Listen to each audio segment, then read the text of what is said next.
आलू फ्राइज़ खा खा के बोर हो गए हैं तो ट्राई कीजिए ये रेसिपी। ये फ्राइज़ मैंने बनाए हैं शक्करकंदी से। हो गए ना आप हैरान?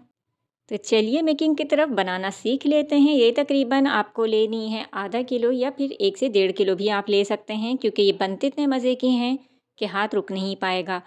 अच्छे से धोने के बाद कॉर्नर्स कट करें और फिर मैंने छुरी की मदद से इसके छिलके को रिमूव किया।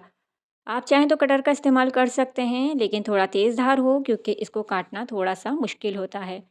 अब आपने इसके कॉर्नर्स को कट कर लेना है ताकि हम इसकी स्क्वायर शेप ले आएँ। इसको इस तरीके से आपने काटना है जिस तरीके से फ्राइज़ कटते हैं।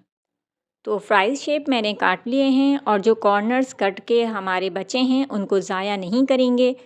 आपके लिए बना रही हूँ मैं ज़बरदस्त सी शकरकंदी की चटनी भी, जिसे आप रोल समोसों के साथ भी बना के इंजॉय कर सकते हैं। हर तरह के स्नैक्स के साथ वो बिल्कुल फिट है। तो चटनी बनाना भी सिखाऊंगी और आज मैं बना रही हूँ फ्राइज़ भी। तो आज की इस वीडियो से बच्चे तो बहुत खुश होने वाले हैं, क्योंकि उनको मिलेगा आज एक डिफरेंट जायका। तो यहाँ पे इस तरीके से मैंने बाकी के सारी शकरकंदियों को कट कर लिया था। आपने कैसे पहले शकरकंदी की फ्राइज़ ट्राई की हैं, खाई हैं, तो मुझे ज़रूर कमेंट सेक्शन में बताइएगा। और अगर ये रेसिपी मेरी ट्राई करें तो कमेंट सेक्शन में अपनी राय का इज़हार ज़रूर कीजिएगा। आपका फ़ीडबैक मुझे बहुत अच्छा लगता है। तो चलें, बातों बातों में फ्राइज़ कट चुकी हैं तो मैंने पानी लिया है। पानी आपने अच्छे से बॉईल करना है। उसके बाद 1 टेबल स्पून नमक और 1 टेबल स्पून सिरका डालना है और फिर ये सारे फ्राइज़ इसके अंदर डाल देने हैं। एक साथ सारे नहीं डालिएगा, थोड़े थोड़े करके डाल दीजिएगा। मीडियम फ्लेम पर सिर्फ 3 मिनट तक इसको बॉईल करने के बाद इसको आप निकालेंगे और किचन टॉवल पे आपको फैला फैला के रखना है इसको, ताकि अच्छे तरीके से ड्राई हो, क्योंकि जब हम इसे फ्राई करें तो ये बिल्कुल भी गीली ना हो। जब तक ये ड्राई हो रही हैं हम बना लेते हैं मज़ेदार सी चटनी। शकरकंदी की चटनी कैसे बनती है, मैंने यहाँ पे आपको दिखाने के लिए एक शकरकंदी ले ली है धो के, और उसके बाद मैं इसका छिलका उतार रही हूँ।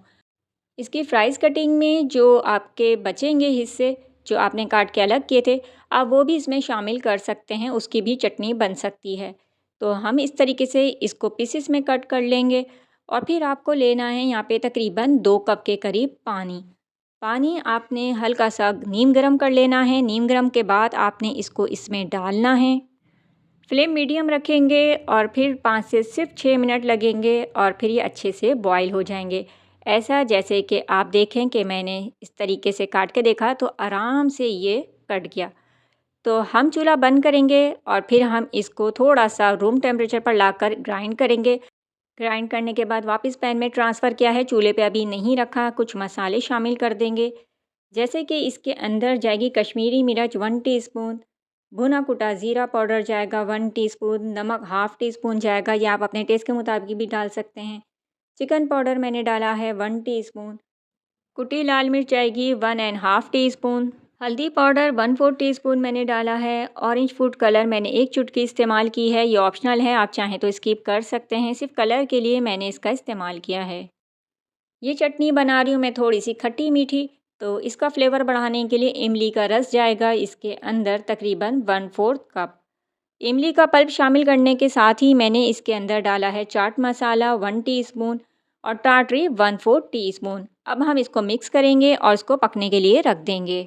मुझे ज़रूरत नहीं लगी थी, तकरीबन 3 से 4 मिनट में ये अच्छे से पक चुकी थी। अगर आपको लगता है थोड़ा गाढ़ा है ये सॉस, तो फिर आप 2 से 3 टेबल स्पून पानी का इस्तेमाल कर सकते हैं।